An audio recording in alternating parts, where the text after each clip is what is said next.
Hi friends, welcome to Kanikail channel. இன்னைக்கு நம்ம சேனல்ல வாழைப்பூ வடை எப்படி செய்து பார்க்கலாம். அதுக்கு வந்து வாழைப்பூ ஏற்கனவே நான் கட் பண்ணி அரிசி கழுவின தண்ணியில போட்டு வச்சிருக்கேன். இருந்தாலும் எப்படி கருப்பாயிச்சு பாருங்க.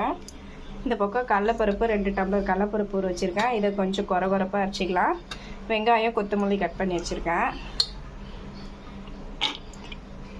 கொஞ்சம் கடலைப்பருப்பு மட்டும் தனியாக எடுத்து வச்சுட்டு இந்த மிக்ஸி கப்பில் சின்ன கப்பில் ஒரே ஒரு கப்பு தான் இந்த வடைக்கு தேவையான உப்பு மொத்தமாக இதில் ஆட் பண்ணிக்கிறேன். இதை அரைச்சிக்கலாம். கொஞ்சம் கொரகொரப்பாக அரைச்சிக்கணும். இப்போ கொரகொரப்பாக அரைச்சிட்டேன். இங்கே பாருங்கள், இதில் ஒன்று கடலைப்பருப்பு இருக்குது. இதை நம்ம எடுத்துக்கலாம்.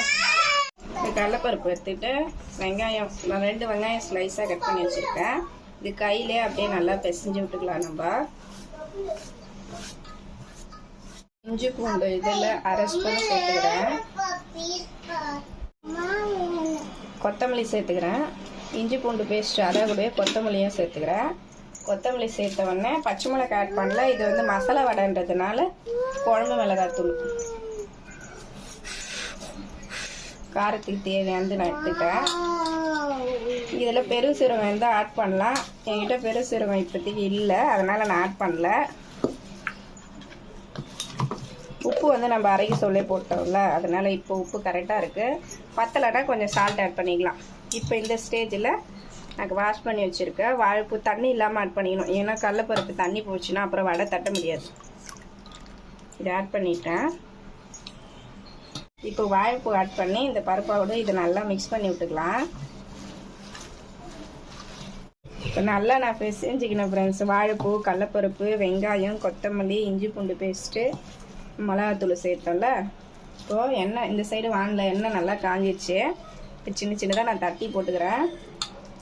அப்படி நம்மளுக்கு இது வாழைப்பூ சாப்பிட முடியாது அப்படின்ற பட்சத்தில் நம்ம மாவு அரைக்கிறோம்ல கடலைப்பருப்பு, அது ஒரு கொரகொரப்பாக ஓட்டிட்டு அதை கூட வாழைப்பூ போட்டு மிக்ஸ் பண்ணிக்கலாம். இது மாதிரி பிடிச்சா வரும். அப்படி தெரில நம்மளுக்கு வரல அப்படின்ற இதுவில் நம்ம வாழைப்பூ போட்டு அரைச்சிடலாம். பருப்பாகணும்.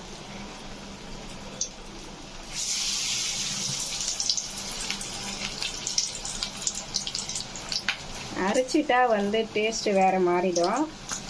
இது வேறு டேஸ்ட்டு. உங்களுக்கு எப்படி சௌகரியமாக இருக்கோ அப்படி ட்ரை பண்ணி பாருங்கள்.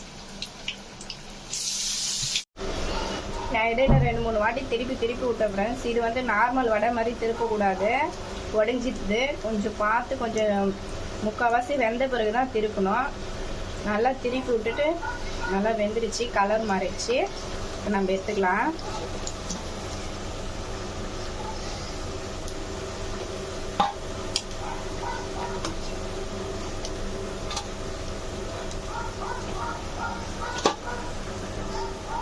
ஃப்ரெண்ட்ஸ், நான் செஞ்சு சாப்பிட்டு பார்த்தேன். நல்லா கிறிஸ்பியாக டேஸ்ட்டாக இருந்துச்சு. நீங்களும் ட்ரை பண்ணி பாருங்கள். தேங்க்யூ. பிடிச்சிருந்தா சப்போர்ட் பண்ணுங்கள்.